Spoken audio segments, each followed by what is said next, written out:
ইমতিয়াজ, এপ্রিলের এক লগ্নভ্রষ্টা বিকেলে হুট করে নেমে আসা অলক্ষণে বৃষ্টির সময় তুমি আমায় ছেড়ে যাচ্ছিলে।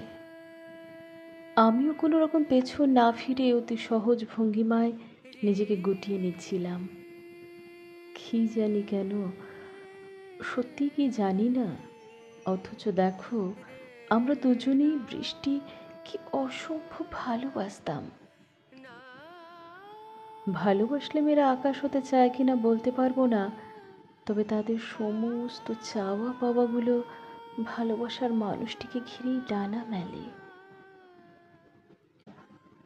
ভাবতাম যে কোনো অবস্থায় ছেলেদের মানিব্যাগ ঘাটলেই সবার প্রথমে নজরে আসে প্রিয়তমার একটা পাসপোর্ট সাইজের ছবি।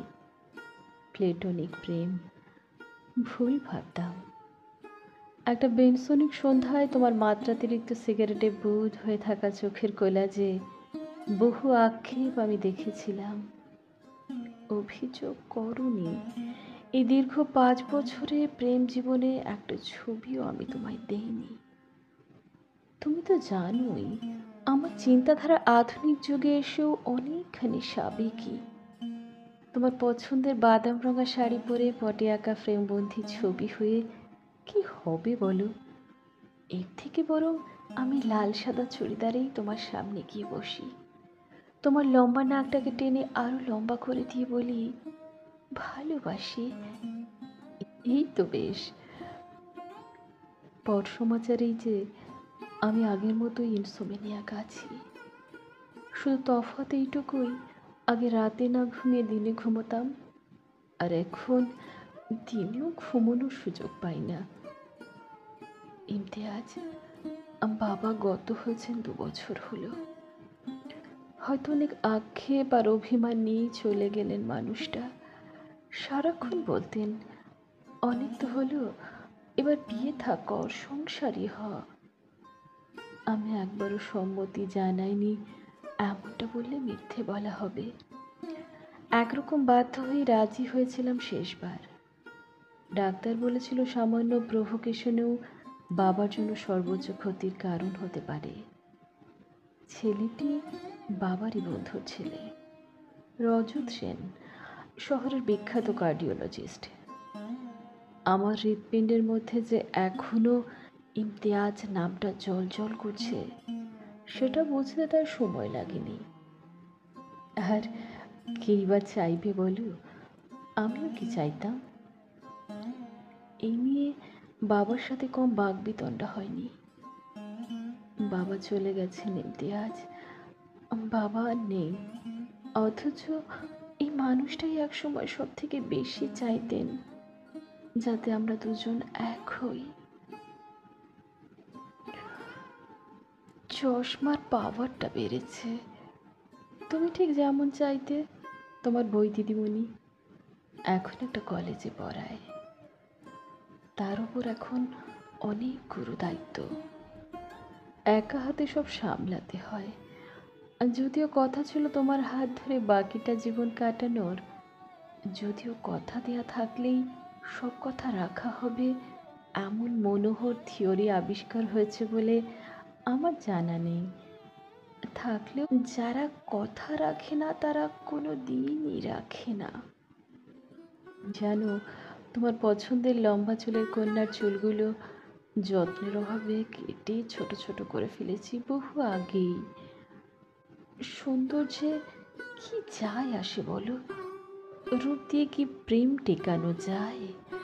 টেকানো উচিত? আসলে প্রেম কি টেকানোর জিনিস?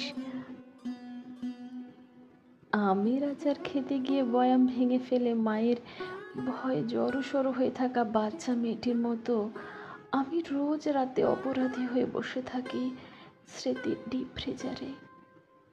পেট কাটা শয়ের মতো আমার অন্ধবিশ্বাসের সমস্ত শিরা উপশিরা কেটে ফেলে তোমার বিগত প্রতিশ্রুতিরা। এই তো সেদিনেরই তো কথা, একটা রক্ষণশীল মুসলিম পরিবারের ছেলে আর একটা হিন্দু পরিবারের মেয়ের একত্রে বসবাস করার মতো একটা ঘরও যে এই শহরে নেই, তা না জেনেই আমরা পরস্পরকে ভালোবেসেছিলাম। আমরা ভালোবেসেছিলাম আমাদের সত্তাকে, আমাদের ভালো মন্দ, ভুল ঠিক, পছন্দ অপছন্দ সব কিছুকেই। আমাদের বোহেমিয়ান জীবনযাপন হঠাৎ করেই কেমন গোছালো হয়ে উঠেছিল, তাই না? আমি রাতে তাড়াতাড়ি ঘুমিয়ে যেতে লাগলাম, কোনো স্লিপিং পিল ছাড়াই।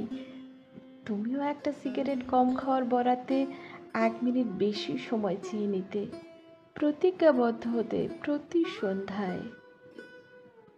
আমাদের ভালোবাসাগুলো রোজ পার্কে বসে বাদাম খেতে থাকলো, বাড়তে থাকলো বাসায় মিথ্যে অজুহাত দেওয়ার লিস্ট।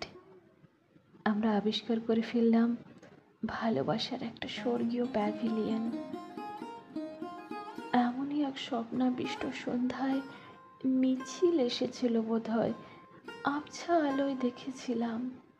তারপর কি হয়ে গেল, খুন খারাপি, দাঙ্গা হাঙ্গা, ধর্ম অধর্ম, এভাবে কয়েকটা বৃহস্পতিবার কেটে যাবার পর তোমার সাথে দেখা হলো আবার।